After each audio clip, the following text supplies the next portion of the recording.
In the far northern corner of Washington state, there is a national park that holds more than 300 glaciers, about a third of all the glaciers in the lower 48 states. Climbers call these mountains the American Alps, and the water beneath them glows an impossible shade of turquoise. Yet in a recent year, the park itself recorded barely 16,500 visitors, fewer than some famous parks see in a single summer weekend. Most travelers race through on the highway and never learn what they are passing. Today we cross a saltwater strait, follow a wild green river into the mountains, and stand over a waterfall on a bridge of steel grating. This is North Cascades National Park.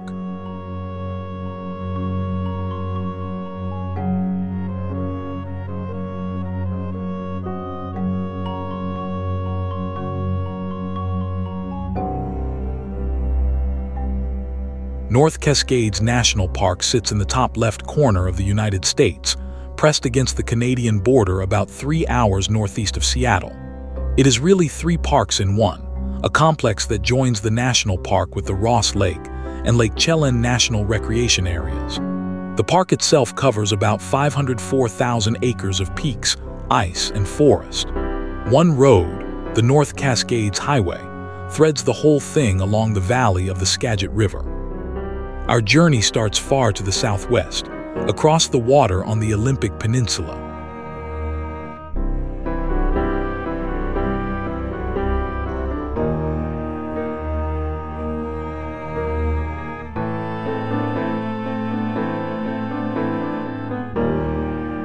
We begin the morning in Sequim, a small town tucked in the rain shadow of the Olympic Mountains, one of the driest corners of western Washington. Highway 101 carries us east along the shore toward the sea lanes of Puget Sound. There are gulls, tide flats, and morning light on the water. Ahead of us wait a Victorian seaport, a ferry crossing, and then the long climb into the mountains. It is a full day, and it starts easy.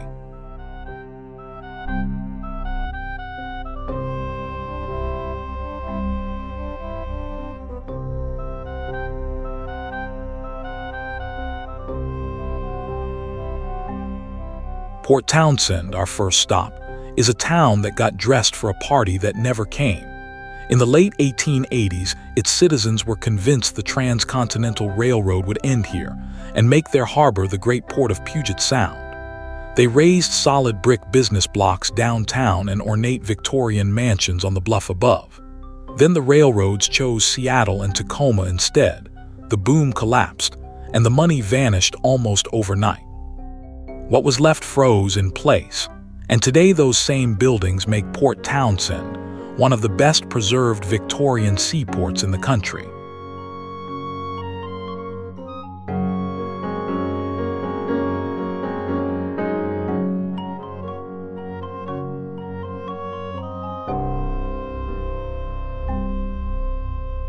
From the Port Townsend dock, we roll onto a Washington State ferry and slide out across Admiralty Inlet. This channel is the front door of Puget Sound, the passage that nearly every ship bound for Seattle or Tacoma must thread. Our crossing runs to the Keystone Landing on Whidbey Island, with the open Strait of Juan de Fuca off one rail and the Sound off the other. Seabirds trail the wake, and the deck hums underfoot. To the east, on a clear day, you can already see the wall of the Cascades waiting.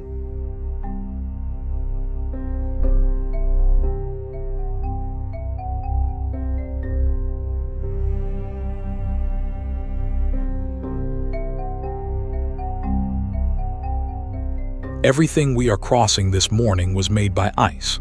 During the last ice age, a great lobe of the Cordilleran ice sheet pushed south out of Canada and buried this entire basin, grinding out the deep troughs that the sea later filled to become Puget Sound.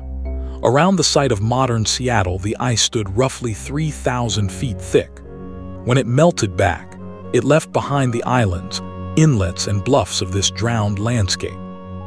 Keep that ice in mind, because up in the mountains ahead of us, it never entirely left.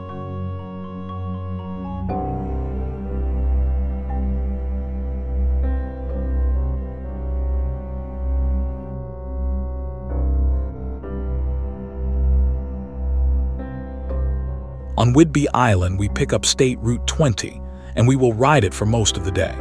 At 436 miles, it is the longest highway in Washington, running from the salt water clear across the state. It soon joins the Skagit, the great river of the North Cascades, and follows it upstream through flat green farm country. The river carries the name of the Skagit peoples, who have lived along its banks and fished its waters for thousands of years. From here, road and river together will lead us all the way into the heart of the range.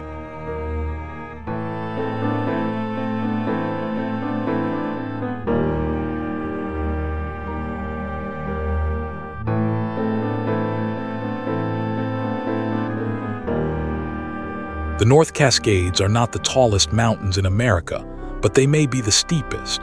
Good Mountain, the highest point in the park, reaches 9,220 feet, while nearby valley floors sit around 400 feet, nearly 9,000 feet of vertical relief packed into a few horizontal miles. The peaks rise as fins and horns of dark rock, hung with snowfields and ice. Early mountaineers who had seen Europe came home calling them the American Alps, and the name stuck. There is no gentle approach here. The mountains simply stand up out of the lowland like a wall.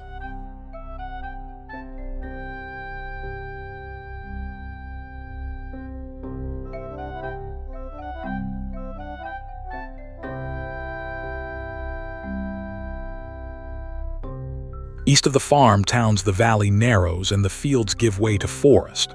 The Skagit runs beside the road, wide and green, fed by snow and ice we cannot see yet. Moss thickens on the maples, the hillsides steepen, and the river gathers speed with every mile. Log trucks and locals thin out until the highway feels like a private road. This is the transition zone, where lowland Washington ends and the mountain world begins.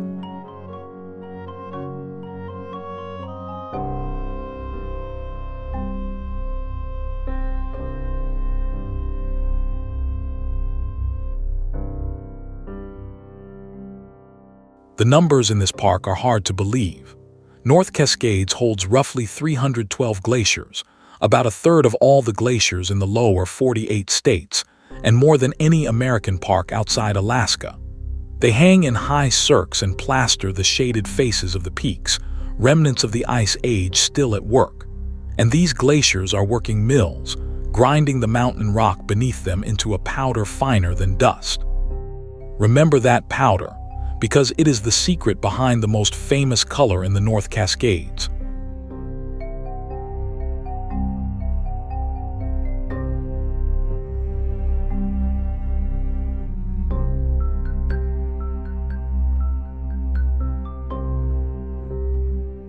Near Marble Mount, the road crosses into the North Cascades complex, and something curious happens.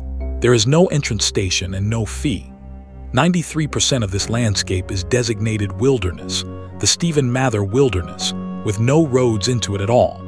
The highway itself runs through a corridor called the Ross Lake National Recreation Area, a ribbon of river valley between two wilderness halves. So you can drive through the heart of one of America's wildest parks without a ticket or a permit. Few parks are this wild, and fewer still are this easy to enter.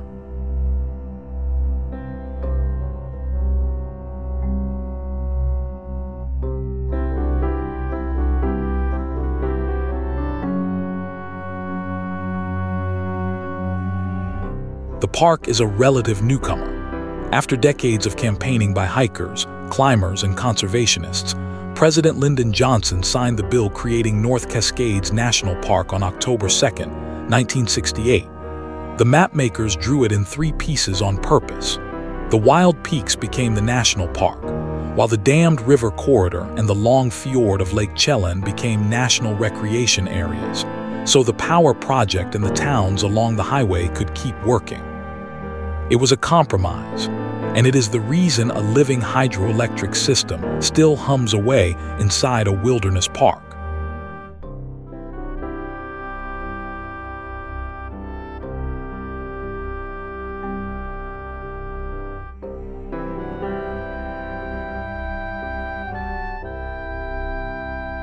We stop at the visitor center near Newhalem, a village that looks like a park but is actually a power town.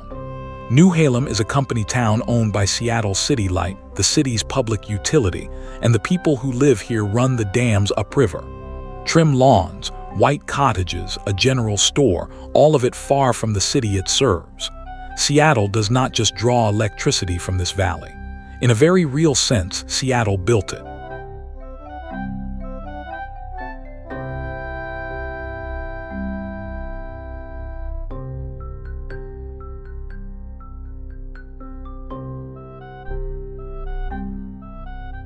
The man behind all this was James Delmage Ross, Seattle's superintendent of lighting.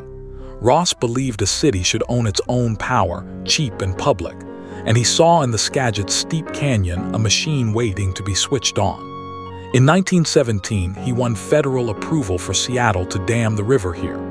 It was an audacious bet, a city utility building great dams in a roadless mountain canyon. Over the next 4 decades, that bet produced 3 dams, 2 company towns, and much of the electricity that powered Seattle's growth.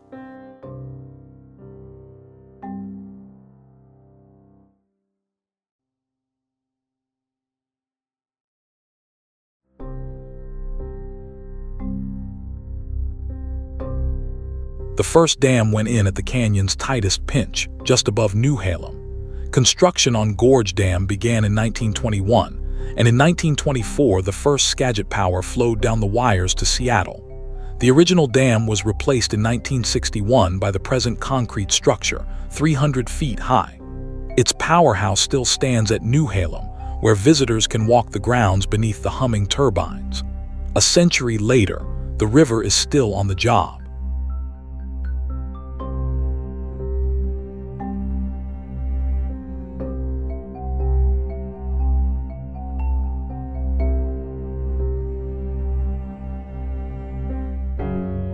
Above Newhalem, the highway squeezes into the canyon and rides the shore of Gorge Lake, the first of the 3 reservoirs. Already the water carries a green mineral tint, a hint of what is coming. Waterfalls thread down the rock walls across the lake, and the road ducks through short tunnels blasted from the cliff. It is hard to drive this stretch and keep your eyes level. Every mile now, the scenery sharpens.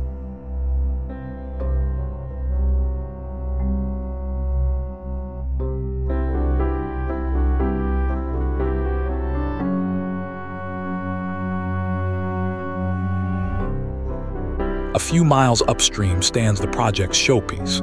Diablo Dam was begun in 1927 and completed in 1930, and at 389 feet it was, for a moment, the tallest dam in the world. Workers, machinery, and supplies reached the site on an inclined railway that climbed the canyon wall. Its electricity first reached Seattle in 1936. Standing here today, it is strange to remember that this remote gorge once held a world record.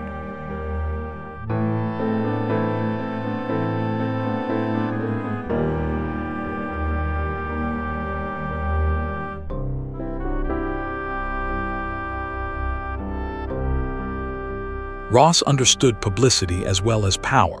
From 1928 to 1941, Seattle City Light ran the famous Skagit Tour to show taxpayers what they had bought. Visitors rode a steam train up from Rockport, slept in dormitories, climbed the incline lift up the canyon wall, and cruised the reservoirs by tour boat. At the gorge they were served enormous family-style dinners. By 1941, more than 100,000 people had made the trip, and the Skagit had become one of Washington's great excursions.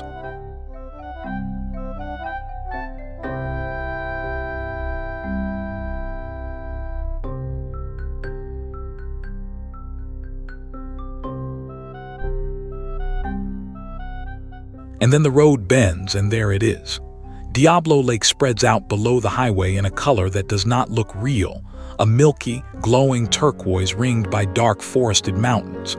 The overlook here may be the most photographed spot in the North Cascades.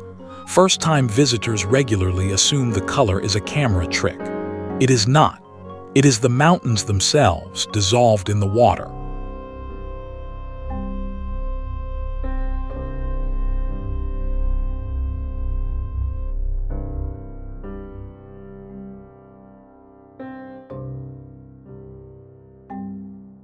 The color is the work of those 300 glaciers.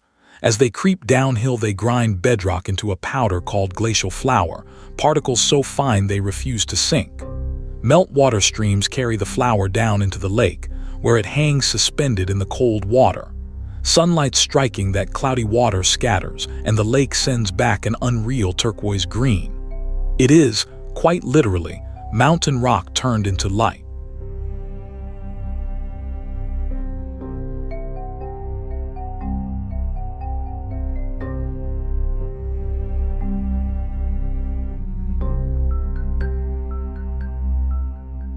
The last and largest dam rose farthest upstream. Construction began in 1937, and the dam reached its full height of 540 feet in 1953.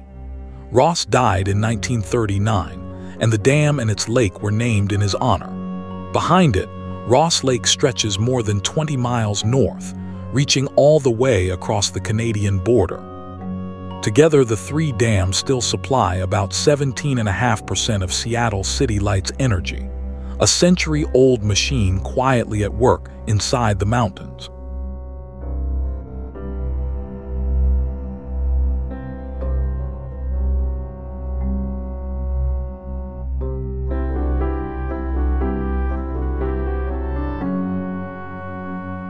Beyond Diablo, the highway swings around the arms of the reservoirs and climbs high above the water. Pullouts open onto views toward Ross Lake and the wild peaks crowding its shores. For most of its length, the lake has no road at all. Boaters, paddlers, and hikers have it nearly to themselves. The pavement here feels carved out of the mountainside, because it was. This is as deep into the range as a car can go.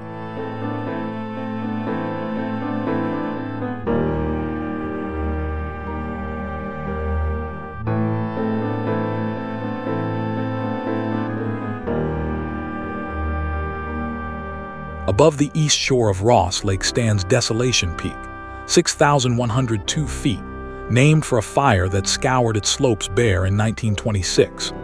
In the summer of 1956, a young Jack Kerouac spent 63 days alone in the fire lookout on its summit, watching for smoke and wrestling with his thoughts. The experience found its way into his books, including the Dharma Bums and Desolation Angels. The little lookout still stands today, 15 miles from the nearest road. Literary pilgrims still make the long climb to see the view that haunted him.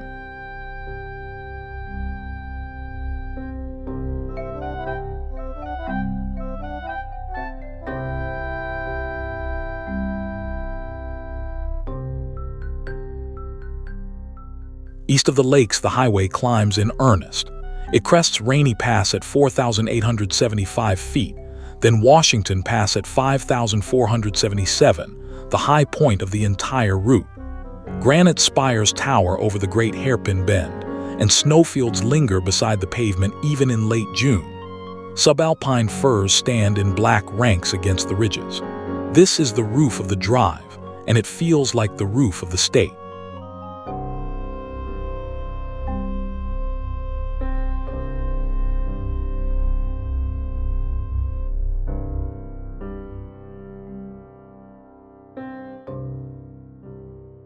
For most of a century, there was no road across these mountains at all.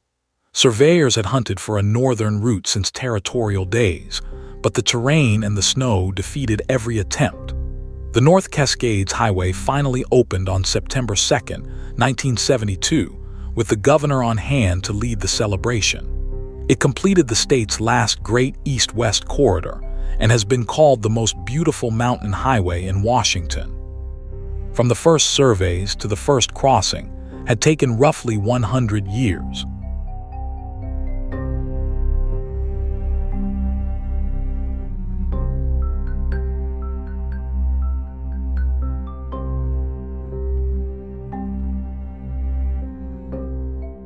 The mountains never fully surrendered the road.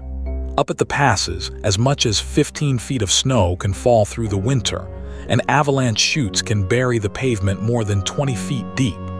So every year the state simply gives Highway 20 back to the mountains, closing the high section from late autumn until spring.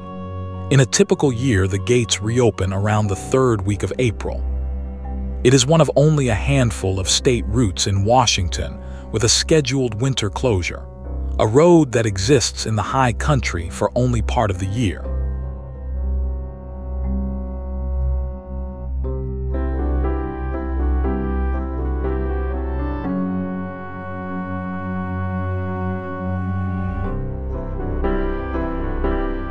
We ride down the east slope as far as Mazama, where the wet green of the west side has given way to sunshine, open pine, and the broad Methow Valley.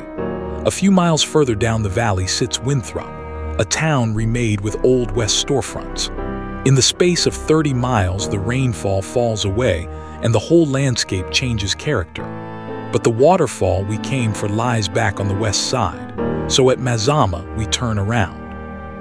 Now we get to watch the entire spectacular road unroll in reverse, in afternoon light.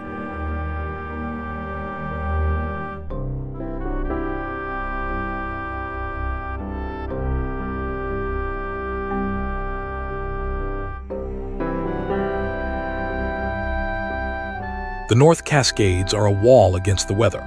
Storms rolling off the Pacific drop their moisture on the western slopes, feeding deep green valleys and the glaciers overhead. And by the time the air spills down the east side, it has been wrung nearly dry. One ridge of mountains splits Washington into two climates, and you can drive between them in about an hour. Scientists love this park for exactly that range of conditions. More than 1,600 species of vascular plants have been documented in the complex, among the richest totals of any American national park.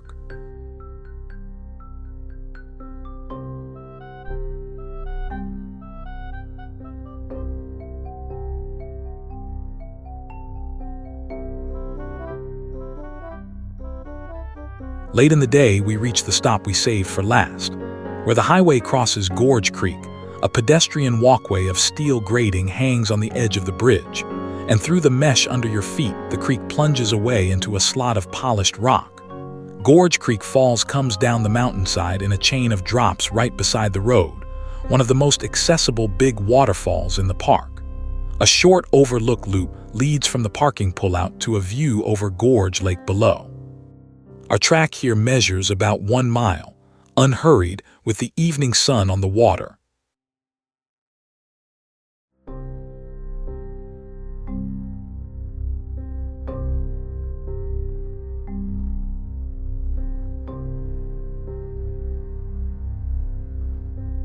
Gorge Creek drains the high snowfields and pours its meltwater down hundreds of feet of stair-stepped granite to reach the reservoir. Late June is prime time, when the melt is at full song and the creek runs white from top to bottom.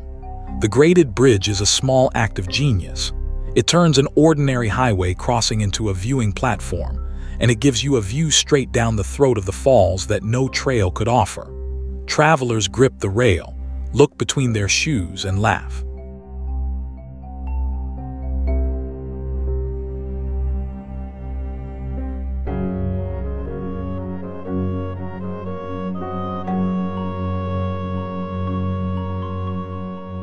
Here is the strangest fact about this magnificent place.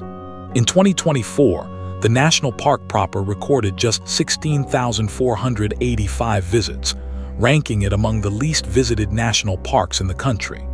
Nearly 1 million people passed through the Ross Lake Recreation Corridor on the highway that same year, most without ever setting foot past the overlooks. The crowds of Rainier and Yellowstone simply never arrive.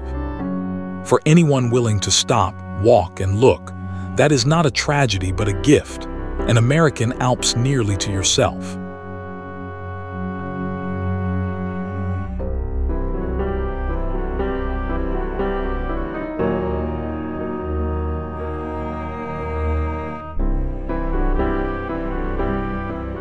We drop back down the Skagit in the last light and roll out toward Everett as the peaks fade to silhouettes behind us.